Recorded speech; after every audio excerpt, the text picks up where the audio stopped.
people like you.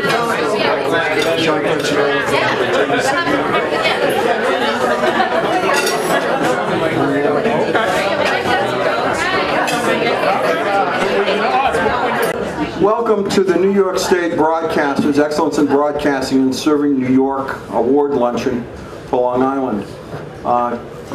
We go all over the state, and truthfully, this is my favorite. I love this event on Long Island. You guys just do a great job. Today we will be recognizing folks for excellence in broadcasting and also for their work with their communities. And in particular, the community groups on Long Island that make Long Island a better place to live. But I wanted to recognize before we begin a couple of things, some housekeeping. First, I want to recognize Trevor Elmendorf. Trevor is our new communications director. So if you get an email from Trevor, please open it up and please answer it. Trevor is doing a great job upgrading our social media services and capabilities, and also on the website. So Trevor, congratulations, great job. What we will do is, the service here is wonderful, but sometimes it does take a little while to get out. So I'm going to have the program going while we're waiting to be served, if that's all right. We're honored with the New York State Broadcasters to work very closely with the New York Army National Guard. This is an organization that really needs no introduction. They were formed and have been protecting New Yorkers since before the United States. I mean, they were there during colonial times. And whether it's a flood, whether it's a fire, whether it's weather or hurricanes, or protecting our freedoms overseas, the New York Army National Guard is always there. We are a business that's fundamentally based on the First Amendment and the rights of free speech. And it is the New York Army National Guard that is protecting our rights and protecting our ability to live in a free country. So before we begin, I would first, right from the start, like to recognize from the New York Army National Guard, Sergeant Gregory Moore, for his work in serving New York and the United States.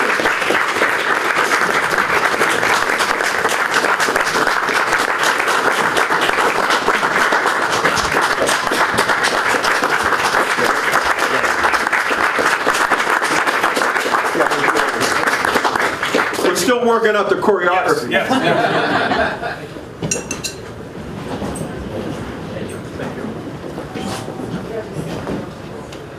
How you guys doing? I'm Sergeant Moore, Army National Guard. A little bit about me. I started 8 years in the Marines in communications. I was out in the field with the infantry 99.9% of the time. From there, I transitioned to the New York Army National Guard, really to stay home, to be honest with you. You get tired of being shipped all over the place. So, I'm sorry, Staff Sergeant Aguirre is with me.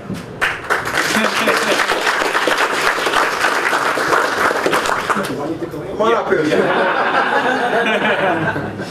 Almost left my Oh yeah. He's here now. I'm gonna stop talking about it. All right. So really quick, as far as the Army National Guard, we probably got on your nerves during COVID when you were going to the airports, train stations. They called us into action to make sure everyone was safe, to make sure that no one took the opportunity to commit any violence or take advantage of someone else. Also to protect people, make sure everyone wore a mask, etc., etc. We're here for different natural disasters, hurricanes, floods, COVID, etc., etc. I must say, I came from the boroughs. I've been all over the country. I've been stationed on different bases. And Long Island, specifically Long Island, Nassau, and Suffolk, the way you treat the military, I definitely want to commend everyone for that.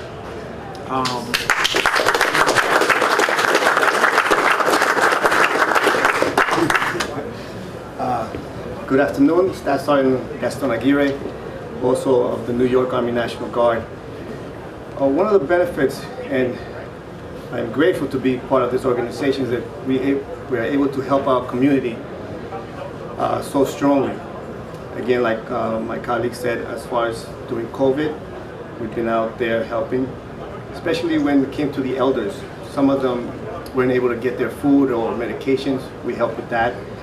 When we have emergencies, we support the local law enforcement and fire department to help keep us safe and help us move forward. And once again, I say it's a great honor to be able to help our community and our fellow beings. Thank you. Thank you.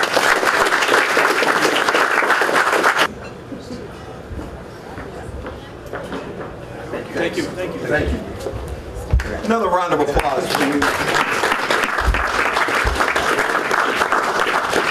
And you can help the New York Army National Guard by broadcasting the spots that we send to you. As you well know, throughout the military, recruiting and retention is a challenge. And our efforts in helping them, I think, come back to the citizens of New York State tenfold. So I just want to thank them, and I certainly want to thank them for their service and for protecting us. And also have a conversation with them in terms of public affairs shows or other things. Working with the New York Army National Guard has been a pleasure. We've been doing it now for almost 20 years. And I just, from the bottom of my heart, I just want to thank you for all you do for us, gentlemen. Thank you so much. The next award I'd like to give is an Excellence in Broadcasting Award. As you know, there is a competition throughout the entire state, but we give out the awards on a regional basis. So competition for this award included all of the cities and towns throughout New York State. And I'm honored to have with us WLIW for outstanding use of a digital presence. We have Delaney Hafner and Diane Michelle. Diane, close enough?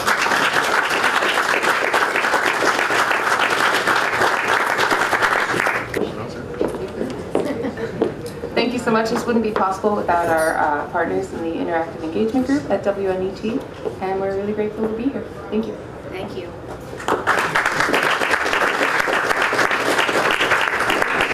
In addition to excellence in broadcasting, these lunches, and we have them all over the state, celebrate the connection between local media, local stations, radio and television stations, and the community groups that they serve.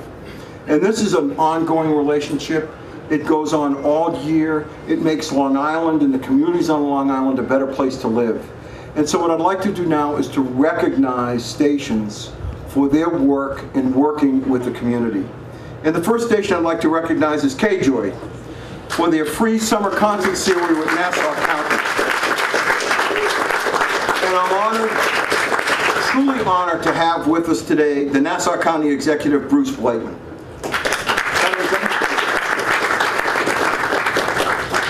So we're here to accept this award on behalf of our free summer concert series. You know, we refer to radio as like the original social media, the original social networks. And what better way to bring people together, like social networks can do, than to bring like-minded people together at one of our beautiful park facilities and enjoy some great music for free. And so we're so happy to do our free summer concert series. I host a lot of the shows myself. Sometimes the weeknight shows, we get hundreds of people. The Right Act on a weekend, we get thousands of people. And then County Executive Bruce Blakeman comes to us this summer and says, you know what, let's book an artist that has been at the top of the charts for 50 weeks. And only 5 other artists have been more than 50 weeks. 4-time Grammy Award-winning group, Boys to Men. And let's bring them to the beautiful Harry Chapin Lakeside Theater at Eisenhower Park and have them perform for free. And 40,000 people joined us at Eisenhower Park. And then he brought to us another artist that had multiple #1 hits, Sugar Ray, over Labor Day weekend, and we had 27,000 people join us at Eisenhower Park. So just a tremendous turnout. It's a wonderful series. We're so happy with our partnership and our friendship with the county executive. So on behalf of the only 2 Long Island radio stations that are licensed to serve the people of Nassau County, KJOY 98.3 and 104.7 WHLI, ladies and gentlemen, Nassau County Executive Bruce Blakeman.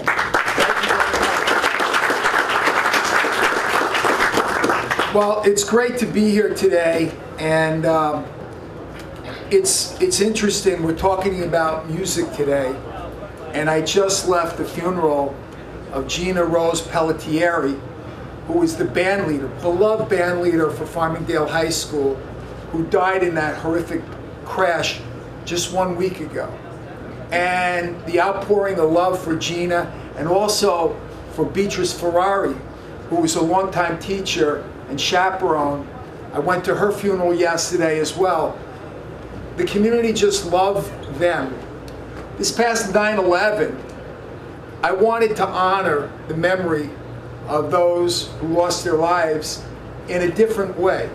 I lost my nephew, Army veteran, volunteer firefighter, New York State court officer, Tommy Juergens. He died rendering first aid to a woman who was severely burned in Tower 2. And of course, all the other people that lost their lives that day. And we did it through music. We had Chris Macchio, the world-renowned tenor, do most of the ceremony in song. And people came up to me and they said, what an amazing thing. You know, we hear the speeches all the time, and not that the speeches are bad, not that the memorials are bad, not that the eulogies are bad. They're good. But it's through music that you can really make that emotional connection. So that's something now we're going to do every year. We're going to incorporate mostly music into our 9/11 ceremony. But as you were stating, when I became county executive, I really wanted to up the level of musical entertainment. We got our first main act, big act we got were the Smithereens. I don't know if you know who they are, but they had a number of hits in the 80s and 90s. A great band out of New Jersey. And then we got the Gin Blossoms, a very well-known group, lots of hits as well. And we were getting 12 to 15,000 people for those concerts, which is a big crowd. And then we decided to up the bar, and what better way to do it than with a Hall of Fame rock and roller who happens to live in Nassau County in Long Beach, Joan Jett. 27,000 people for Joan Jett. So this year, I said we got to do better than the previous year. So we got some really great acts, as was mentioned. Sugar Ray, Mark McGrath, he was awesome. People told us it's one of the best concerts they ever had. And of course, Boyz II Men, 40,000 people. Think about that. The population of Valley Stream, the population of Hempstead came out for that concert. And it really hit home to me why it was important to do these concerts. So I'm at the Boyz II Men concert, and this woman comes up to me. She lived in Hempstead. And she said, Mr. Blakeman, I'm so happy that you have my favorite band of all time here, Boyz II Men, performing. I love them. I grew up with them. They were amazing. I'm their biggest fan. And I said to her, I said, well, let me ask you. I said, you're the biggest fan. How many concerts have you been to? She said, this is my first. I can't afford $200 for a ticket. So it brought it home to me that that's what we were doing. We were providing people with entertainment that they might not otherwise have had. So I want to thank my relationship with KGY and Stu Schrager. I want to thank NYU Langone, who put up a lot of money for these concerts, and Jovia Financial, who put up a lot of money. And I know Stu can't be here because he had to take his mother to a medical procedure.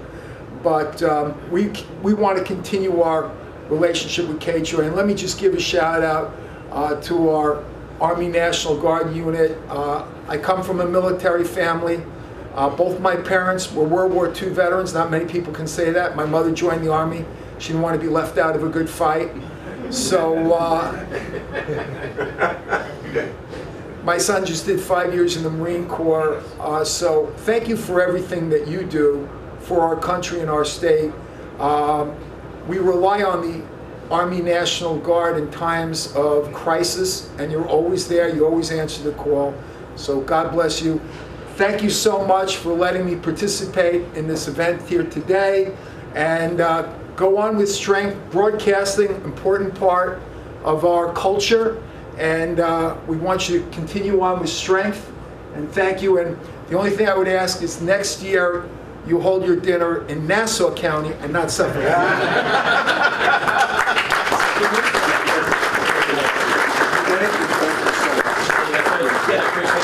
We have a citation for them as well. Oh, great.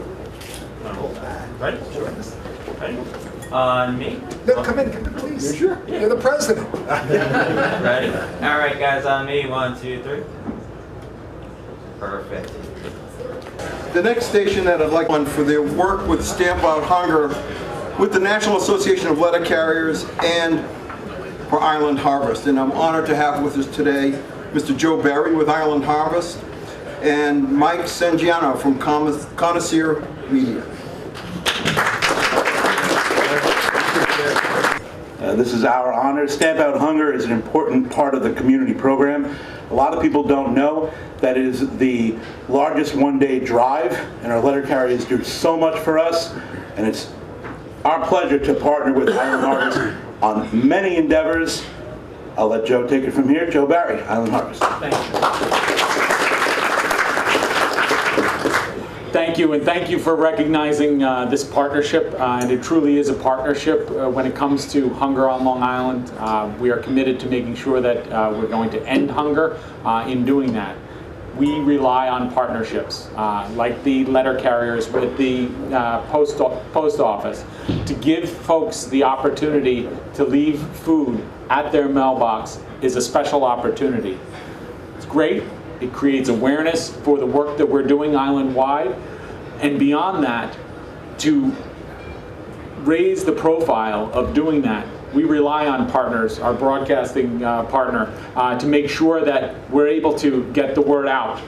Because so many people that we serve are folks who are day-to-day working 2 and 3 jobs, trying to make ends meet. The price of groceries, when we all go to the store, you know how much it is. To be able to galvanize our entire community for an event like Stamp Out Hunger certainly raises awareness, removes the stigmatism of folks who do need help at this time. And we are truly grateful to the broadcasters, all of the broadcasters, but also especially to Connoisseur Media, who's been a constant partner in helping to give us a voice.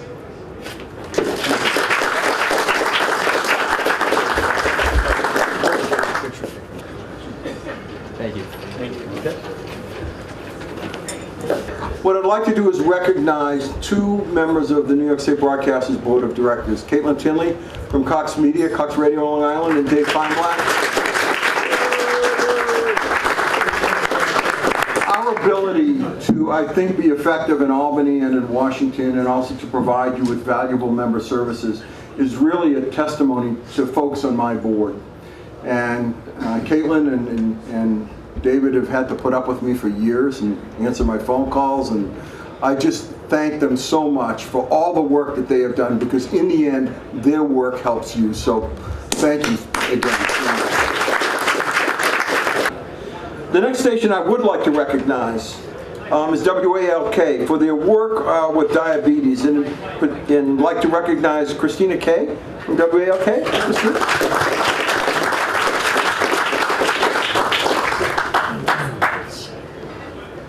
I've been here many times before and have been so honored to get awards, usually for interviews, but this one means more to me than anything. I'm a type 1 diabetic, and I've gone through a lot of complications over the years, and my program director, Patrick, who I wish was here, has been such an instrumental part in my fight against it, and he decided to do this program, and I'm very touched that it's being recognized today, because we've worked with so many incredible people, including children that had diabetes, and I still run into them at events and stuff, and they said, hearing you, the superhero that I listen to, talk about your struggles with diabetes, I don't feel alone, and I feel like there's hope for me. So this means a lot. Thank you to everyone that I work with for your support and for listening. It means a lot, and I wish ADA was here too, the American Diabetes Association, because they do so much good for so many people. So if you know someone that has diabetes, listen to their stories, because there's a lot more than just I need to eat. It's a lot more than that, so I'm so glad that we got to share that message, and thank you very much.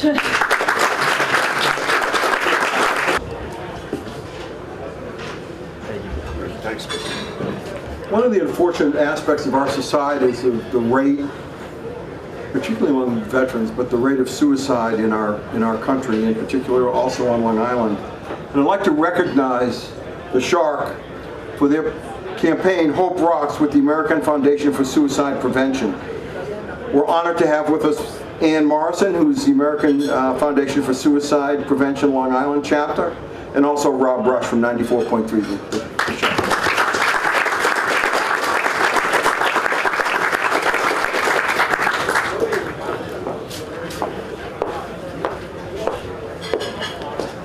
Thank you. Nice to see everybody here. Familiar faces today. They always say there's a silver lining out of every bad thing that happens, and the pandemic, I think, one of the silver linings that came out of the pandemic was that people realize that it's okay not to be okay, and it's not childish, or it's not stupid, or it's not weakness that you're not feeling well. And we decided to do this thing called Hope Rocks, where we raise awareness for mental health and have a focus on suicide prevention. And I'm so glad that we teamed up with Ann and the American Foundation for Suicide Prevention. We've done this now for, this will be our 4th year. It's going to be on Thursday, October 12th. And if you want, you can join the walk, you can donate, and I'll let Ann take over and explain a little bit more. Thank you. I am so grateful for Connoisseur Media, Shark FM, Rob, David. I've been with the organization for 7.5 years, and I can tell you that 7.5 years ago, people did not want to talk about mental health and suicide prevention.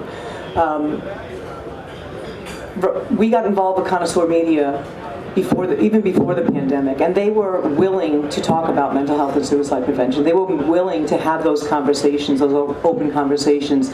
And I remember meeting with Rob and meeting with David and saying, what can we do to get this message out? And the Hope Rocks event, to me, is amazing. To have hours of programming that's dedicated to having open conversations about mental health, having people share their struggles, having people share where there are resources and share their successes.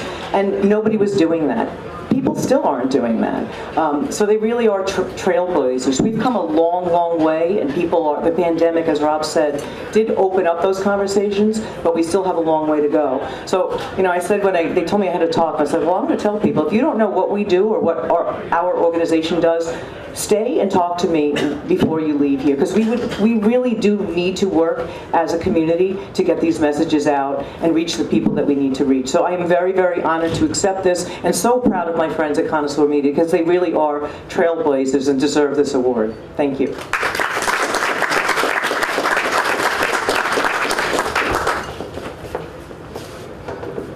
The next station I'd like to recognize is WHLI for the Bethpage Air Show at Jones Beach with the Bethpage Federal Credit Union.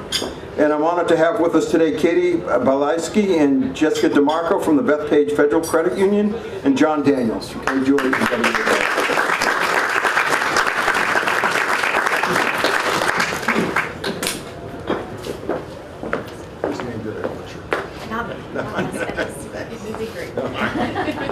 When I was here before accepting the other award, we talked about, bringing everyone together. Well, no event brings people together on Long Island every year than the unofficial kickoff to summer season, and that's the annual Bethpage Federal Credit Union Air Show at Jones Beach. And WHLI is the only radio station where you can actually hear the play-by-play, because it's 5 hours each day, and Jones Beach packs out. And if you want to hear what's going on and kind of maybe take in the show from afar, if you don't want to make it down to the beach, 104.7 and 1100 WHLI is there for you to enjoy the air show either at the beach with a radio or your phone, or if you're not there, you can enjoy as well. So thank you very much for your partnership, and guys, congratulations. Thank you so much. Thank you.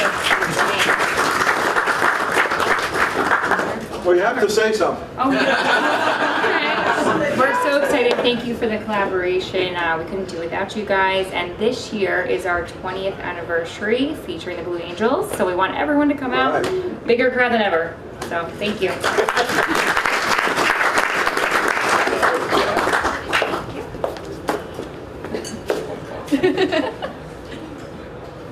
Thank you. Cohen, who is Executive Director of the Hampton Classic. Ernie and Greg Shemizzi from WVVH Hamptons TV.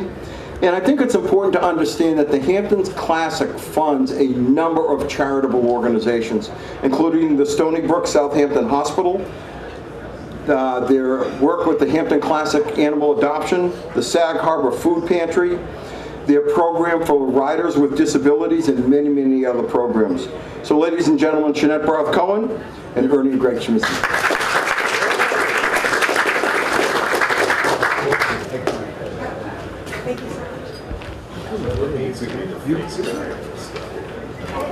It's a pleasure being here. You know, we cover a lot of events in the Hamptons, WVVH Hamptons Television, but the premier event of the Hamptons summer, in fact, it's the last event before Labor Day, is the Hampton Classic Horse Show. And the benefit of that event, what it does for the community, is beyond anything you could ever imagine. Businesses prosper, restaurants prosper, lodging prosper, but most importantly, a number of charities that have been the mission of the Hampton Classic from its inception. The history of the Hampton Classic is beyond belief. And I was thinking about this because how do you part money from wealthy people? You got to get them into the tent, number one, and the Hampton Classic has a great tent. And you've got to give them something that's above and beyond whatever it is that they experience. And the Hampton Classic is an experience that is beyond mention in terms of what it does for the community and what it does for the people who come to see. So for those of you, if you've never attended the Hampton Classic Horse Show, it's the largest equestrian event in the United States, hunter jumper, over close to 2,000 horses, over thousands of riders. It's an event that everybody loves, and we're proud to be part of their broadcast since 1996. So please join me in welcoming Jeanette Barth Cohen. Thank you, Ernie. And thank you so much to the New York State Broadcasters Association for this honor. We really appreciate it. We love being part of the community in many ways. We are, as Ernie mentioned, we're a nonprofit ourselves, but we do partner with Stony Brook Southampton Hospital, with the Sag Harbor Food Pantry. For those of you who haven't been to the show, if you don't want to pay the $20 for your carload of folks to get in, you can come for free midweek by bringing 3 or more non-perishable food items that go to our local food pantries. Also, members of the military are welcome those days for free. And we, I know that you all know the Diabetes Foundation. So I know that there was an honoree that starts the summer. We like to end the summer. And of course, it's great on Long Island throughout the year. But thank you for this great honor. Thank you to VVH Hamptons Television and the partnership we have with LNG Radio. We could not raise awareness about all the things we do without the partnerships we have with our media partners, and we really appreciate that. Thanks. I also want to remind you that both Ernie and Greg are members of the New York State Broadcasters Hall of Fame for all the work that they've done out in Long Island. So great job, guys. The next station I'd like to recognize is WLNG 92.1 in Sag Harbor for their work with Pet Patrol and the Southampton Animal Shelter Foundation. And I'm honored to have with us today Mr. Bill Evans. Bill Evans.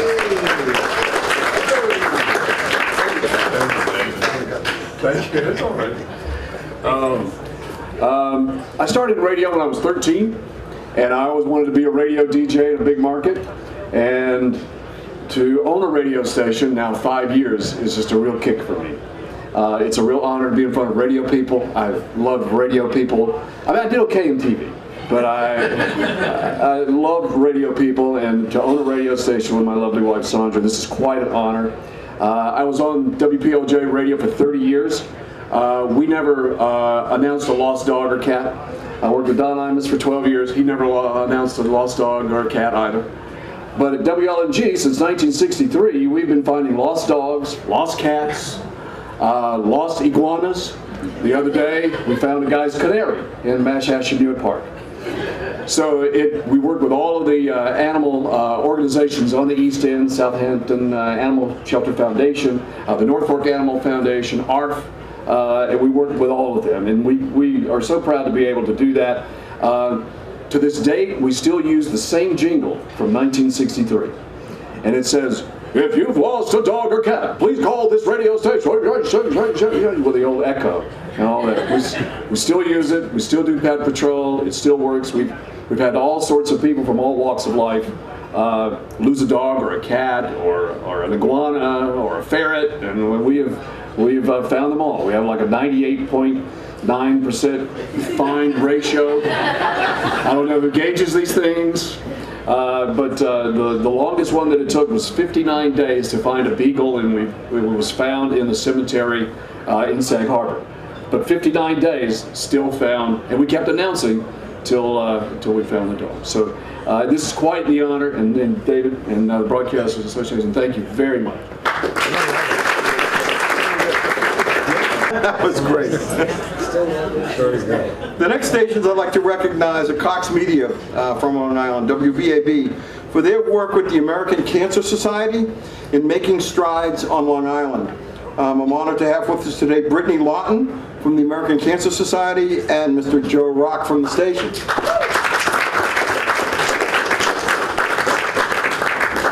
Thank you so much, everyone, for first and foremost partnering with so many incredible charities in this room.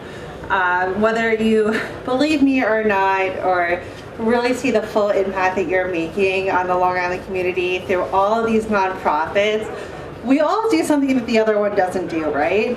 And I always think that Long Island has this beautiful thing that we'll always, like, especially in the nonprofit world, we're always in each other's corner and cheering each other on because the community needs us. And for the Broadcasters Association to amplify that message, it's just so incredible. So really everyone please give yourselves a round of applause first and foremost. I specifically want to touch upon our relationship with Cox Media Group and just how incredible it's been to work with Joe and really everyone on the team for so many years. The reality is, and the scary number is, 1 in 2 men, 1 in 3 women are going to be diagnosed with cancer in their lifetime. And that is a really, really scary number. And our mission statement is very simple. We are here to end cancer for everyone. We fight every cancer and fight for every single life. And to have such powerful partners to help us do that and get that word out there that when you hear those words, you have cancer, the American Cancer Society is here for you, and the Long Island community is here for you. We cannot do what we do without our passionate volunteers and without our incredible partners. So thank you so much, Joe and Cox Media Group, for always amplifying our voice and really making sure that Long Islanders know where to turn when they need help.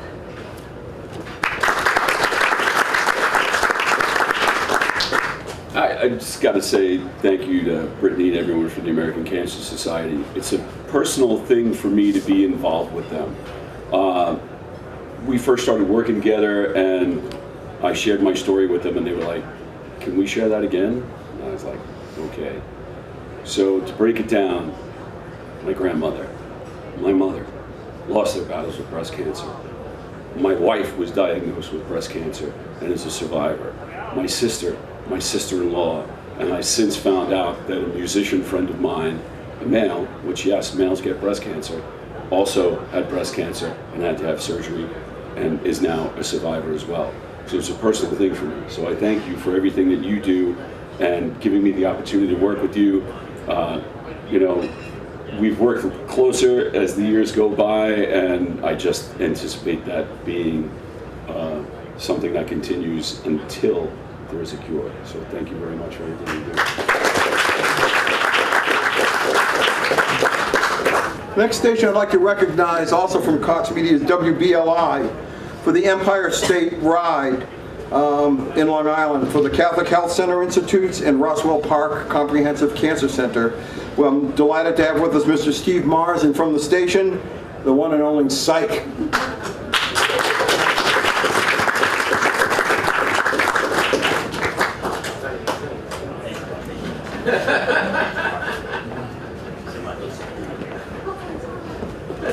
Good afternoon, everybody. Real quick, you'd be delighted to know that Bruce Blakeman just texted me. He locked up Miss Rachel in Elmo for my daughter's 2nd birthday. You are welcome to come. It's a free concert series. Also, shout outs to the New York State Broadcasters Association and Blackstone for having us, because if it wasn't for them, I would not be here today enjoying 2 beautiful martinis. I would be at home with that 2-year-old daughter watching Elmo and Miss Rachel. So, thank you again. Just a short story. Every year I try to get involved with a different association as far as charity is concerned. And my work with the Empire State Ride Long Island has been incredible the last couple of years. Actually 6 years to the day yesterday, I lost my sister-in-law to colon cancer. She was 40 years old, did everything right in her life, ate right, exercised, left behind 2 beautiful daughters, my niece Alden at the age of 9 and my niece Cadence at the age of 6. And my brother, of course. We miss her very much. And when she had passed, I had said I really want to start doing something for her in honor of her to raise money. And we started out a little Bike with Psych ride, and it never took off.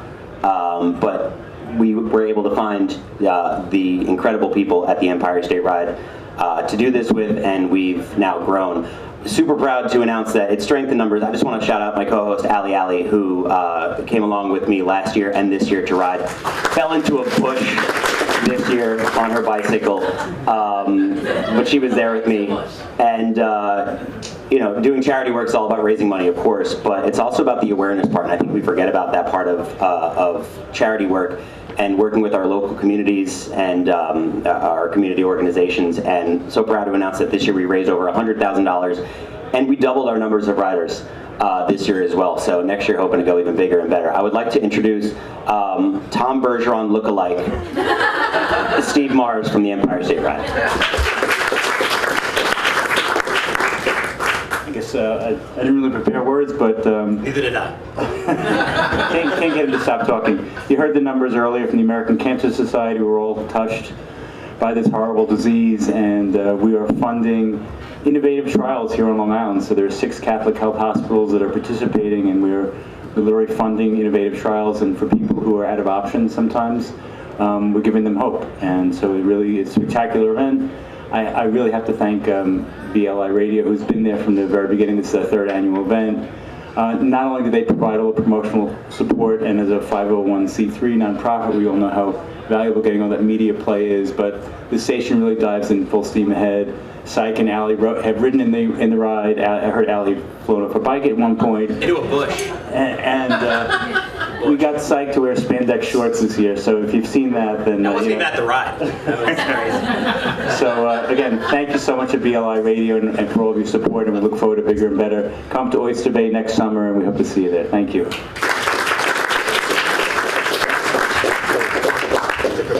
Yeah, of course. Absolutely. Thank you. Thank you. Last but not least, the future of this industry are in the colleges and universities of this country. And I'm honored to have with us today from WHPC Nassau Community College for their work with the campus food pantry, The Nest. And I have with us today several folks from Nassau Community College: Sean Novat, Station Director, Professor Valerie Fancello, who's Assistant Director at The Nest, Helen Rice from The Nest, and also Corey Ingram, graduate student. Come on up.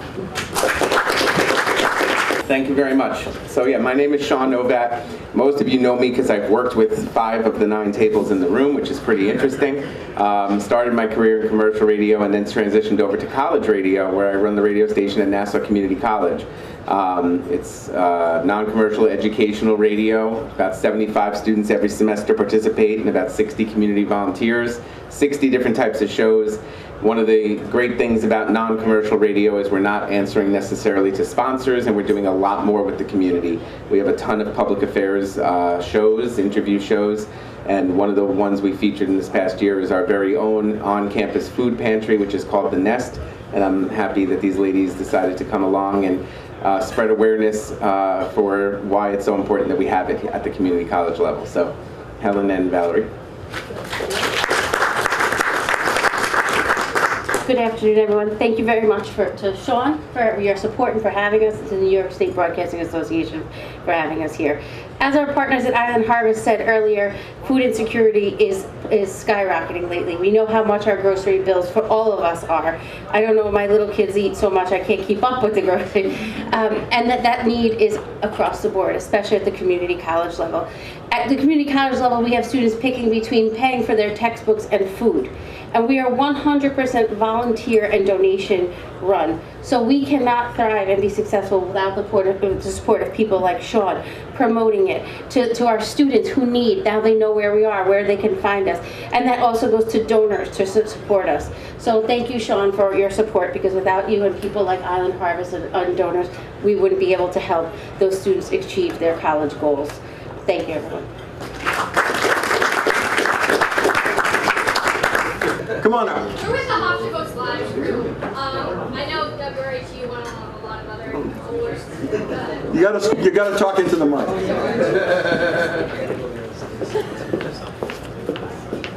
Hi everyone, we're here on behalf of WRHU for Hofstra Boats Live. My name is Gabriella Marinelli and this is... I'm Tyler Morozak. And we were two of the producers of Hofstra Boats Live, which was a 4-hour simulcast of the 2022 election. So it's just such an honor to be here in front of all of you who are so successful, and we have so many people to look up to here.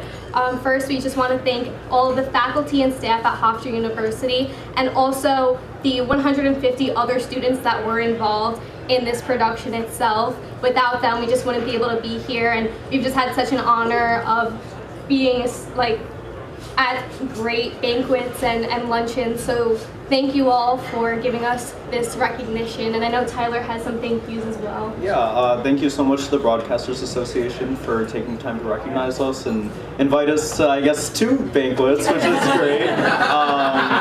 But also thank you, I know we're young and not anywhere on the level that you guys are, but we aspire to someday reach the heights that you have, and we appreciate you for allowing us to take a seat at your table, so thank you. And the important thing about their award is it's for excellence in broadcasting. And that competition includes communication schools from across the state. And it is highly competitive. And so to win that award, congratulations, that really is great. And I can show a clip of your work tomorrow, 12 noon, at the Current Restaurant at Chelsea Piers. We'll be there. I apologize for that. We need to talk to John about that. Look, I want to thank you all. It's been rather long, but let me just, in closing, just a couple of things. First, for those of you, the NAB show is coming up on October 26th in Javits Center in New York City.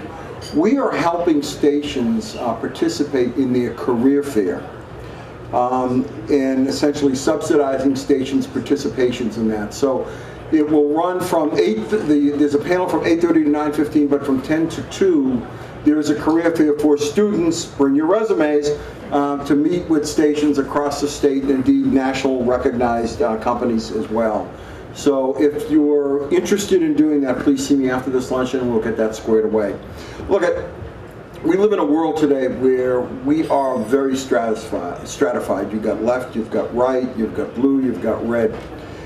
But I firmly believe that America is a patchwork quilt. Each patch is very, very different, with different needs and different wants. But broadcasting and the community work that you do every day is the electronic thread that stitches that quilt together.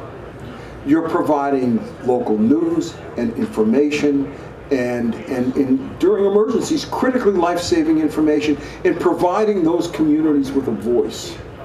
And so what you do every day is incredibly important now more than ever before. So I want to thank you for all the work that you do. It is an honor to work for you and to represent you in Washington and Albany.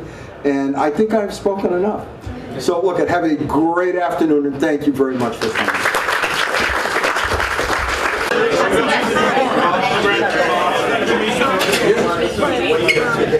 Okay.